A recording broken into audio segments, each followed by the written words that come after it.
Welcome to the Commonwealth Policy Center's Candidate Forum. I'm Richard Nelson, founder and executive director of the Commonwealth Policy Center. There are two Republican candidates vying for the nomination of the position of Commissioner of Agriculture. And these candidates are vying for an open seat because current Commissioner Ryan Quarles is term limited. Ryan's also running for governor. Joining us today is State Representative Richard Heath to tell us about himself, his candidacy, why he's running, and what he would do if he were elected to the Commissioner of Agriculture position. Richard, welcome to the forum. Thank you. Appreciate you having me on. Hey, appreciate you adjusting your schedule too. We were in touch earlier today about some time changes, and appreciate your flexibility rolling with me. And I think this is something you've gotten used to on the campaign trail, yes, isn't it? Being flexible and yes, adjusting schedules. So yes, you have had a busy campaign season, haven't you? Coming off of the legislative session. Of course, for the viewers and listeners who aren't familiar with State Representative Richard Heath, he is the state rep for Graves County and part of Southern McCracken County. He's also the chair of the House Ag Committee. And so, Richard, I guess before I go too much downstream into your campaign and what you've been doing, just tell us a little bit about yourself and why you're running. Thank you. I appreciate that. Richard Heath, I'm running for Commissioner of Agriculture to be Commissioner of Agriculture. This is not a stepping stone for the next office or a training ground. I grew up on a farm in Graves County with 4 brothers, 4 sisters.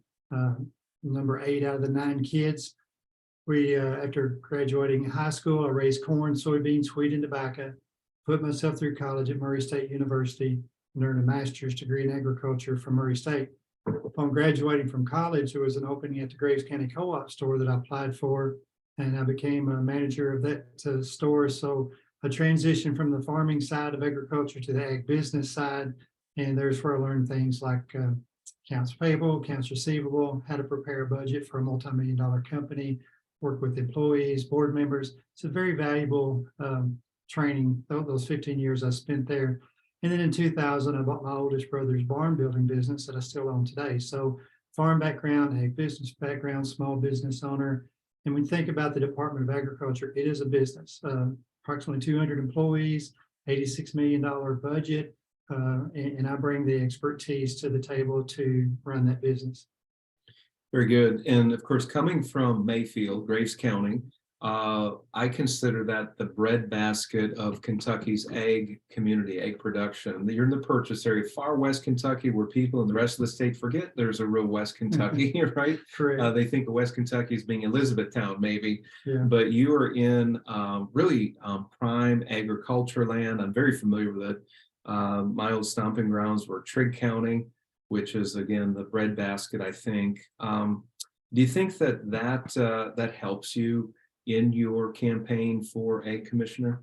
I do. I can identify with the farmers. I grew up on the farm myself, and the farmers will remember, those my age anyway, the mid 80s when grain prices went down, interest rates went up. We had 3 droughts in a 5-year period, and there was no crop insurance at that time. You could get a low interest disaster loan, but so I've walked in some shoes that most people have not walked in that run for this office. Firsthand experience.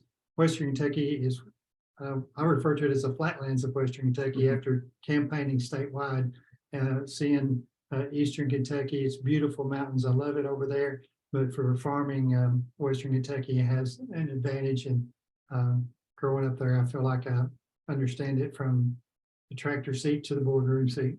Yeah. As beautiful as Eastern Kentucky is with the mountains and the views, it's very difficult to get a tractor up and down those mountains, isn't it? Yes. So do you see, I'm curious about the voter makeup in the May 16 primary, which just around the corner, we're under 4 weeks away from that primary.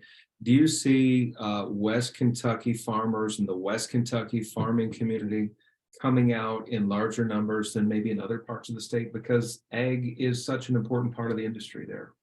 I think they will, but not only having a West Kentucky guy on the ballot, hopefully they'll come out to support me, but then the large number of candidates running for governor.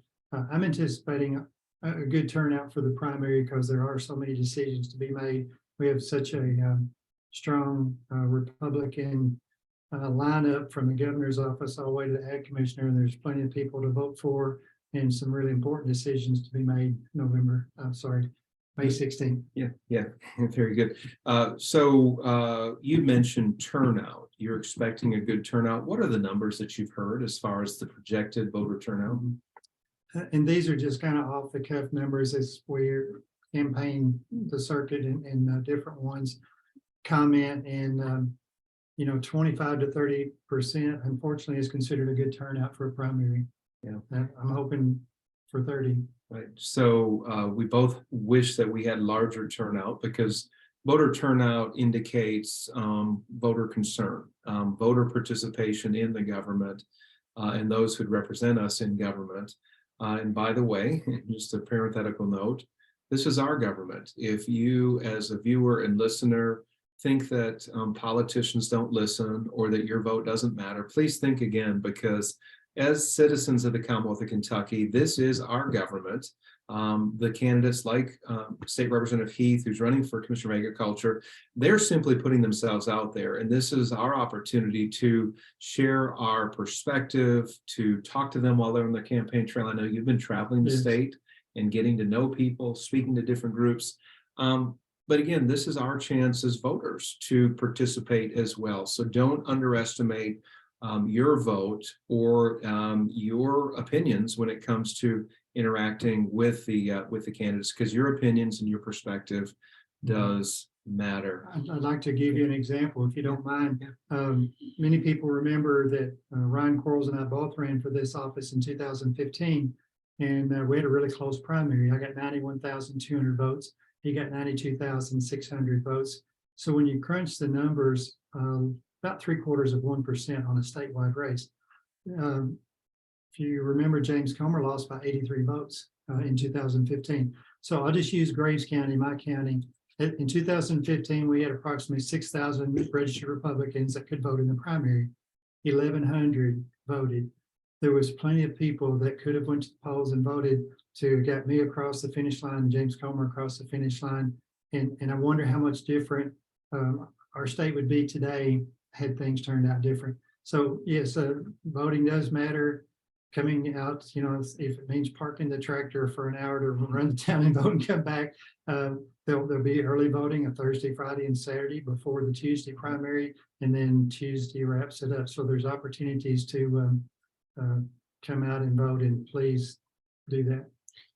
Since you brought up early voting, that is an important note. It's no longer just one day when the polls will be open, but it's multiple days. That's a major change that we've seen in the last couple of years. The other change too is that you have fewer voting locations. So Richard, could you speak briefly as to if a voter doesn't know where to go, how would they find out where their voting location is? You can log on to the Secretary of State website, or you can go to your county clerk's office in your county, and they have all that information. Okay. Richard, you have responded to the Commonwealth Policy Center candidate information survey, their candidate survey. And on the survey, one of the questions we have is, should the government cut spending before it tries to raise taxes? And your response was yes, which I think most Kentuckians would agree that we pay too much in taxes. Mm-hmm. Most Kentuckians would like to keep more of their hard-earned money. Could you point out some specific areas, though, that government could be cutting spending? Yes, and probably our budget guy, Jason Petrie, Chairman Petrie, would be better at that than I am. But there are always ways to trim the fat. It's very rare that you can't find a place to point to specifics. I'm probably not the best person to answer that, but we have put Kentucky on the path of eliminating income tax. So we've dropped it from 6% to 5% in 2018. Then this past year, we went from 5% down to 4.5%. We've already got everything in place to go from 4.5% to 4%. And the goal is to continue to drop income tax until it hits 0. And then we can compete with states like Tennessee. So in order to do that, we broadened the base. Our plan was to tax consumption, not production. So we have put some sales tax on items that didn't used to be taxed, to try to recoup some of the revenue. but we've given up more revenue in income tax than we have captured in additional sales tax. And we did not raise the sales tax. It's still at 6%. Okay. So you are in favor of moving in the direction of eliminating the state income tax, which if we continue to meet projections, it could eventually be phased out down the line. But that has to be, as you're mentioning, it has to be recouped in another way. That sales tax base has been broadened. And this might be the most difficult question I asked during this forum because it deals with the exemption of ag products. Now, back in, I think it was the 2021 session, there were certain services that sales tax was expanded to. But yet the ag sector does not have sales tax. There is an ag exemption. Correct. Share your thoughts on that. Should there be a tax on ag products? No, I do not support taxing our farm inputs, whether it's equipment, seed, fertilizer, chemical, feed. Because what that does is drive up the cost at the farm level, which drives up the cost at the retail level. And I can give you examples of states who tax farm equipment. And you take a piece of a farm equipment that costs $500,000, and to put a tax on that would be a huge disadvantage to the farmer. So not only have we not put taxes on farm inputs, but in that year you were talking about when we were looking at the taxing issues, we actually finally took the move to take sales tax off of animal health items. Kentucky is one of the few states that taxed animal health vaccines and medication. And people would simply go online, farmers would go online, order what they needed from another state and have it shipped in to avoid the tax, and put our retailers, our farm retailers, at an extreme disadvantage. So we finally got that hurdle crossed and eliminated the tax on animal health items. And I feel like we've got it where it needs to be, and I would support leaving it where it is. Okay, very good. By the way, how important is the ag industry to Kentucky's overall economy? How big is the ag sector? Do we know? The ag sector, if memory serves me right, is around $21 billion. It's a huge income driver, and a lot of small businesses stem from the ag economy. So it's a huge part of our economy. Sure, coming from far West Kentucky, and I was a West Kentucky person for years. Miss it, by the way. I love West Kentucky, but corn, soybeans are the row crops. Cattle farming is big, but also you have the labor-intensive tobacco farming. And I want to bring that in because tobacco farming, when I first moved to Kentucky 26 years ago, less than that, 25 years ago, tobacco farming was something that smaller farmers did. It was little side income. Now there aren't as many tobacco farms. There are some large farms still, larger production, larger operations. But what is the future of tobacco farming in Kentucky? Do we have an idea of? It is a lot smaller than it was when you were talking about. Even when I farmed from the mid 70s to the mid 80s, I raised dark fire cured tobacco and made the farm payment, paid my way through college. So bought my first car with the sale of a tobacco crop.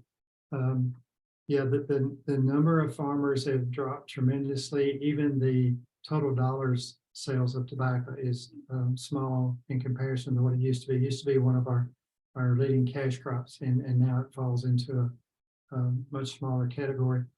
So the farmers that continue to raise tobacco and have the skill set and the expertise and equipment and the buildings, I anticipate that to continue. As far as expanding, I don't see tobacco expanding above where it is today. Now we have seen the trend that tobacco has gone in. One of the crops that was introduced as a possible replacement for tobacco was hemp. That was a big issue a number of years ago, where this would be the extra cash input driver for those farmers. Mm-hmm. Has hemp fulfilled that promise for you and I both were remember those conversations, Yes. right? Yes. Has it delivered? It has not delivered, unfortunately. I was very disappointed. There were some huge promises made. I think it was oversold, and there was a lot of people invested heavily, only to turn around and lose that investment. We had a company come to Western Kentucky and started building a $40 million processing plant. They got the wall stood up, the roof on it, and then they declared bankruptcy. Left the contractors unpaid. They had made contracts with farmers to grow hemp in Western Kentucky and put in civet pivot irrigation, and the farmers didn't get paid for their crop. So it's really left a sour taste in our mouth for hemp. The flip side of that is there are some individuals who are doing it right. They're integrated. They grow the crop, they process the crop, and they sell it on the retail level. And they're paying their bills as they go. They're growing it steadily, and that's working for them. We have a company in Callaway County called HempWorks that takes the fiber and makes flooring out of it. And there's another success story. So there is potential there. There's opportunity for the individuals that can figure out how to take the fiber and the seed and the CBD oil and leverage themselves and make some money and grow with it instead of, I think in the case I just mentioned, it was, they shot for the moon and they missed it and took a bunch of other people down with them. Maybe there's a lesson there to not always bind to the hype and the promises that are made, I right? agree. We Yeah. often overpromise and then underdeliver. Yeah. And I say we, but often that happens with any issue, which that's a good pivot. So we're talking hemp, but this last legislative session, medicinal marijuana was legalized. And, the next step, some have argued against it, that opens the door for recreational marijuana. What is your position on the marijuana issue? We have medicinal, we have recreational. Some are saying that this is a good way to bring in additional tax revenue. So as far as medical marijuana goes, there is no additional tax revenue because we don't tax medication.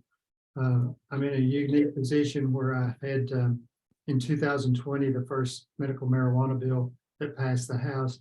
I had the opportunity to work with the bill sponsor and the chair of the Judiciary Committee, and we had a really tight written bill, and there was no homegrown, no smoking, and we had one of the tightest written bills in the United States. That bill passed the House. I voted yes that time, and then never got a hearing in the Senate. So after I voted yes on that, when I got back home to District 2, I got some pushback. I found out some of my constituents didn't agree with my position on medical marijuana. And then Farm Bureau came out against it. Their position was they did not support medical marijuana. And as you know, they're a grassroots organization. So you're getting input from the very grassroots all across the state. So then the bill comes up for another vote in 2022, and I asked the bill sponsor, we had an understanding that we would not ask our House members to take another vote on that until we knew the Senate was going to take it up. So my question to him was, is the Senate going to vote on it this time? And he said, I don't know what the Senate's going to do. And I said, well, I'm a no vote then. After voting for it in 20 and getting the pushback that I did, I won't vote for it again. So it does not pass in 2022. So then 2023, it starts in the Senate this time. They changed the bill some. It's not, I don't think it's as tightly written as the House version was. And it passes the Senate, and they had the votes to pass it in the House, even though I voted no again. So I understand the people who need it and have talked to individuals, and I believe their story that have benefited from it. My concern is we're seeing it already that, okay, now we've got medical marijuana passed. There's a push for recreational marijuana. Right. And that's my concern. And of course, again, what I started out, the path I started going down was additional tax revenue from recreational. And that's one of the arguments that they're using now. Do you think that with medicinal becoming the law of the land in Kentucky, that recreational is around the corner, recreational marijuana? I don't think it has a support in the House or the Senate. Obviously, I'm not going to support that.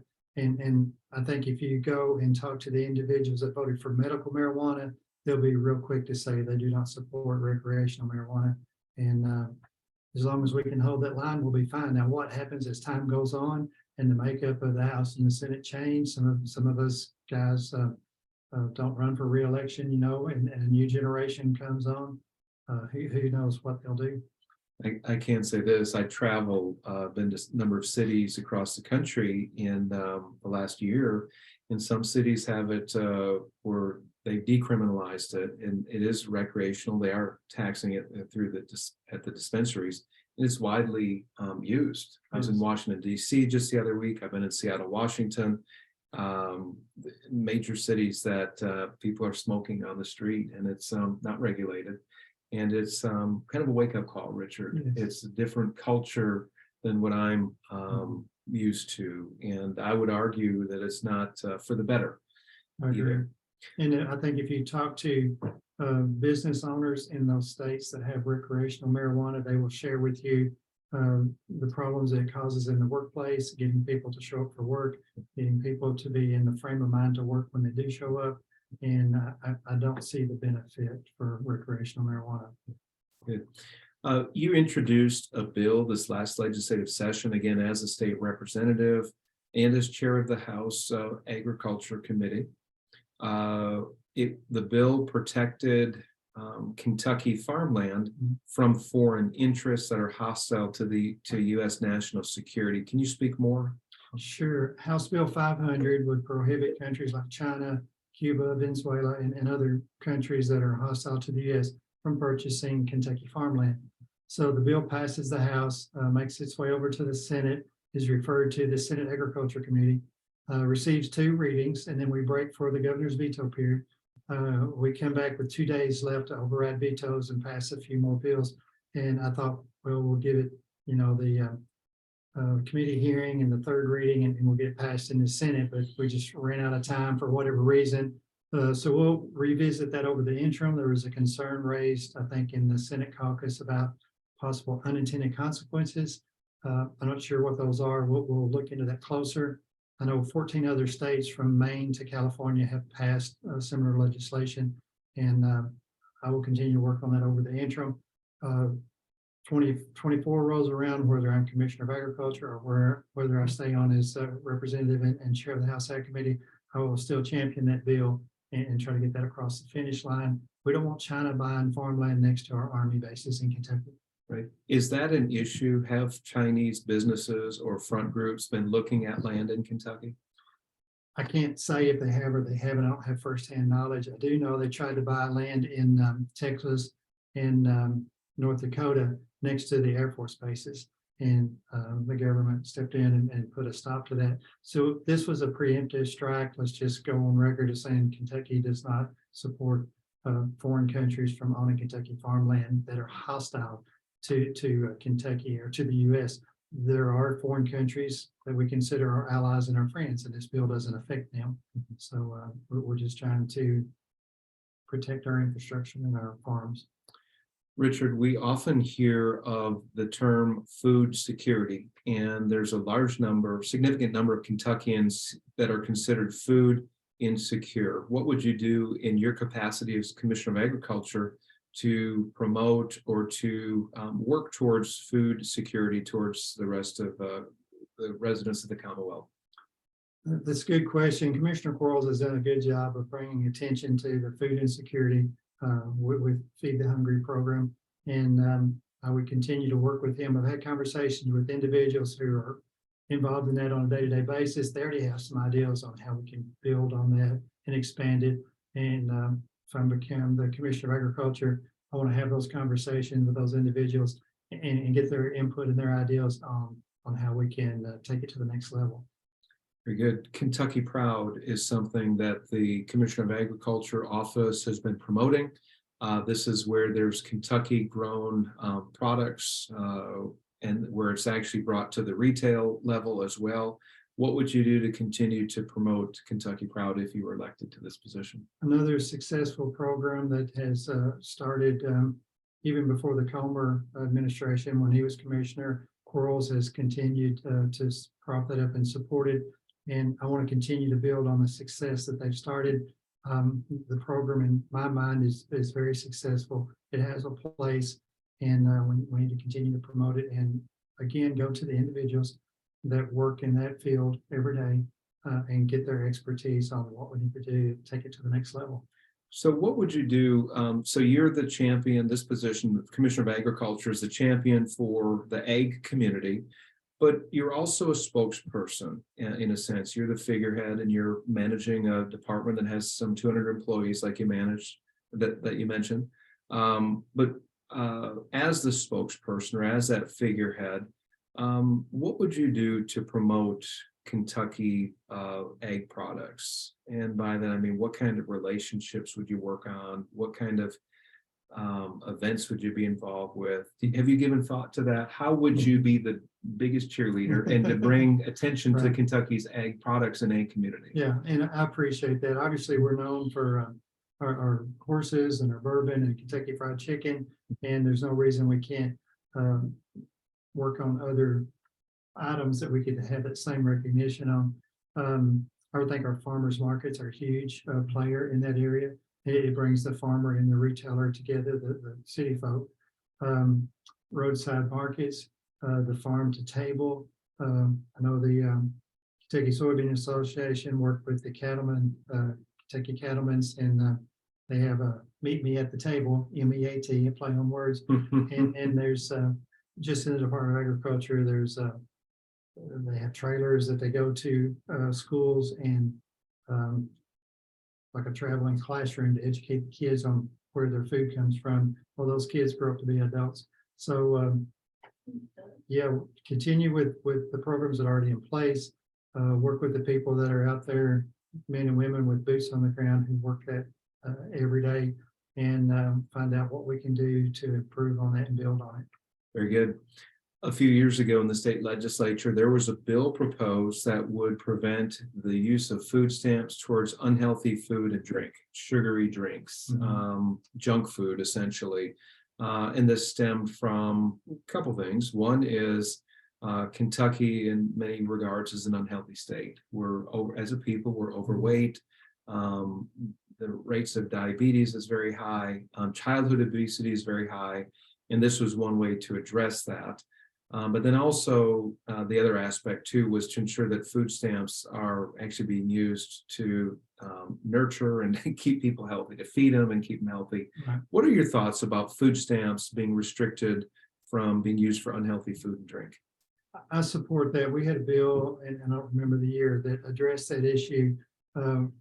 We knew that the purchases of these soft drinks, they would buy just grocery carts full of soft drinks, and take them out and sell them for maybe 10 cents on the dollar, and then take that money and buy drugs.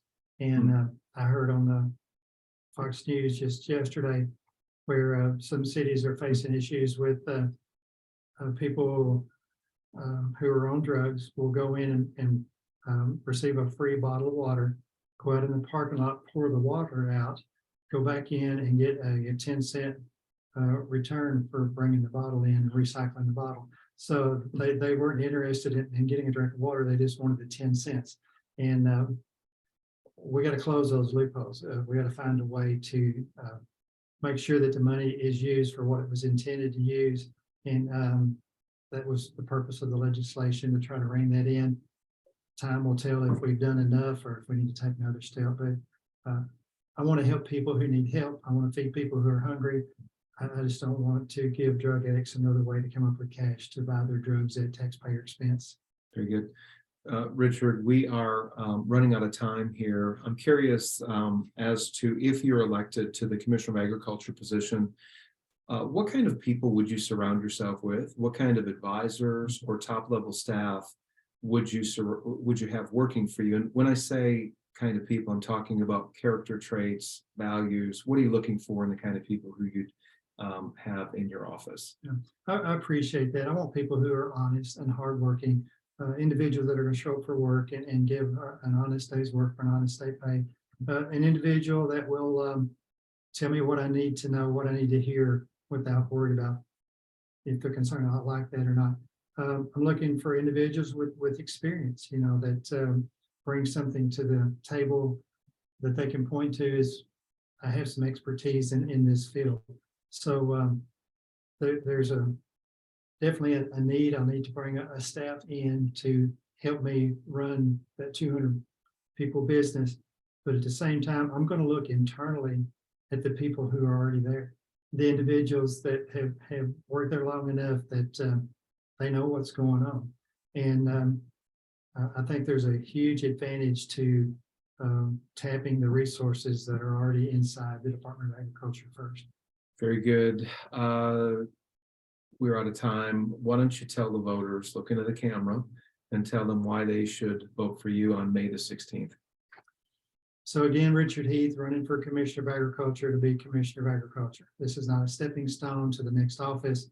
I bring a lifetime of experiences to this office, and you can vote for experience or you can vote for youth, but they don't come in the same package. So I'm asking for your vote. All right. Richard Heath, thank you so much for joining us. God bless you and best you on the campaign trail. Appreciate it.